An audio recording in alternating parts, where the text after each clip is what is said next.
گنج بخش فیض عالم مظہر نور خدا، نا کے سارا پیر کامل کامل آرا رہنما، شیخ ابو الحسن علی بن عثمان، جنہیں علی حجویری کے نام سے جانا جاتا ہے، جو امام حسن ابن علی کی براہ راست اولاد میں سے تھے۔ ان کا شجرہ نسب 8 پشتوں پر حضرت علی رضی اللہ تعالیٰ عنہ تک جاتا ہے۔ 11ویں صدی کے غزنوی سلطنت کے صوفی عالم دین اور مبلغ تھے، جو کشف المحجوب کی تعریف کے لیے مشہور ہوئے۔ کہا جاتا ہے کہ علی حجویری علیہ رحمہ نے اپنی تبلیغ کے ذریعے جنوبی ایشیا میں اسلام کے پھیلاؤ میں نمایاں کردار ادا کیا۔ ایک مورخ نے انہیں بر صغیر پاک و ہند میں اسلام کو پھیلانے والی اہم ترین شخصیات میں سے ایک کے طور پر بیان کیا ہے۔ موجودہ دور میں علی حجویری کو مسلمان پاکستان کے مرکزی ولی کے طور پر مانتے ہیں۔ اس کے علاوہ وہ پورے جنوبی ایشیا میں سب سے زیادہ قابل احترام ولیوں میں سے ایک ہیں، اور لاہور میں ان کا مقبرہ جو داتا دربار کے نام سے مشہور ہے، جنوبی ایشیا میں سب سے زیادہ کثرت سے جانے والے مزارات میں سے ایک ہے۔ اس وقت یہ پاکستان کا سب سے بڑا مزار ہے۔ صوفیانہ سلسلہ میں ان کا نام جنوبی ایشیا کے اسلامی معاشرے میں ایک گھریلو نام کی طرح جانا جاتا ہے۔ آپ کا پورا نام شیخ سید ابو الحسن علی حجویری ہے، کنیت ابو الحسن،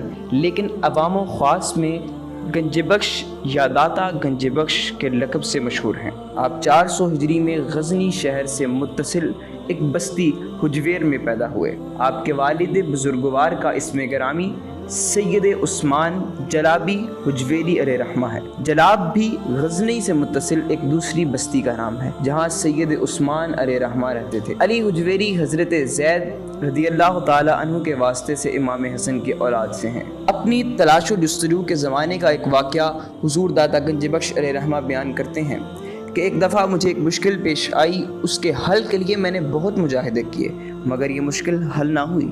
اس سے پہلے بھی مجھے ایک مشکل پیش آئی تھی، اور اس کے حل کے لیے میں نے حضرت شیخ ابو زید کی قبر کی مجاوری اختیار کی، اس پر غور و فکر کیا تھا، اور وہ مشکل وہاں حل ہو گئی تھی۔ اب کہ میں نے پھر ایسا کیا، برابر 3 ماہ تک ان کا مجاور بنا رہا، ہر روز 3 مرتبہ غسل کرتا اور 30 دفعہ وضو کرتا رہا، لیکن میری یہ مشکل حل نہ ہوئی۔ بالآخر میں نے خراسان جانے کا ارادہ کیا، اور راستے میں رات کے وقت ایک خانقاہ میں رات بسر کرنے کے لیے ٹھہرا۔ وہاں ایک جماعت بھی تھی۔ میرے پاس اس وقت موٹے کھردرے ٹاٹ کی ایک گدڑی تھی، اور وہی میں نے پہن رکھی تھی۔ ہاتھ میں ایک عصا اور ایک کوزہ تھا، اس کے سوا اور کوئی سامان میرے پاس نہیں تھا۔ اس جماعت نے مجھے بہت حقارت کی نظر سے دیکھا، اور اپنے خاص انداز میں ایک دوسرے سے کہا کہ یہ ہم میں سے نہیں ہیں، اور وہ اپنی اس بات میں سچے تھے، کیونکہ میں فی الواقع ان میں سے نہ تھا۔ میں تو محض ایک مسافر کی حیثیت سے رات بسر کرنے کے لیے ان کے پاس پہنچ گیا تھا، ورنہ ان کے طور طریقوں سے میرا کوئی سروکار نہ تھا۔ انہوں نے خانقاہ کے نیچے کے ایک کمرے میں مجھے بٹھایا، اور ایک سوکھی روٹی میرے آگے رکھ کر خود کھانے کے لیے اوپر چوبارے پر جا بیٹھے۔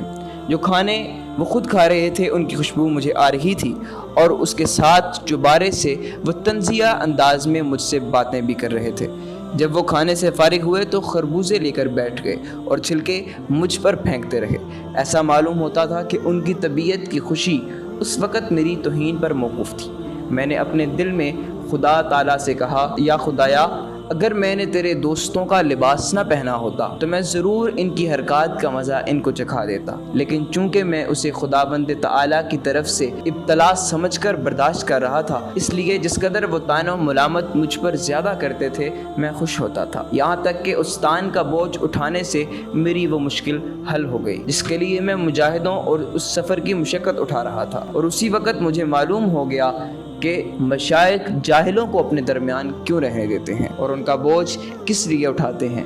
آپ اپنے مرشد کے حکم سے خدا تعالیٰ کے دین کی تبلیغ و اشاعت کے لیے سلطان محمود غزنوی کے بیٹے ناصر الدین کے زمانے میں لاہور تشریف لائے۔ آپ سے پہلے آپ کے پیر بھائی حضرت حسین زنجانی علیہ رحمہ اس خدمت پر مامور تھے، اس لیے جب آپ کو لاہور آنے کا حکم ہوا تو آپ فرماتے ہیں کہ میں نے اپنے شیخ سے عرض کی کہ وہاں حسین زنجانی موجود ہیں، میری کیا ضرورت ہے؟ لیکن شیخ نے فرمایا نہیں، تم جاؤ۔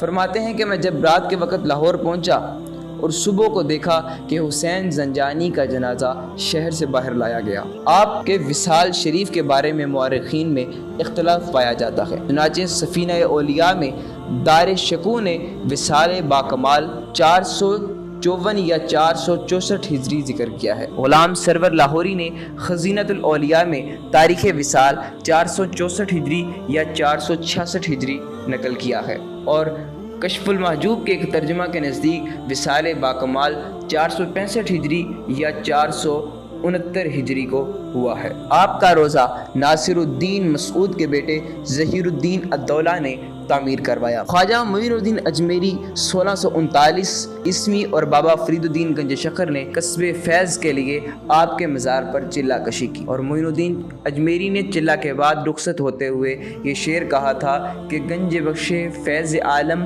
مظہر نور خدا، نا کسارا پیر کامل کاملہ را رہنما۔ آپ کا عرس ہر سال اسلامی مہینہ صفر المظفر کی 18 سے 20 تاریخ تک منایا جاتا ہے۔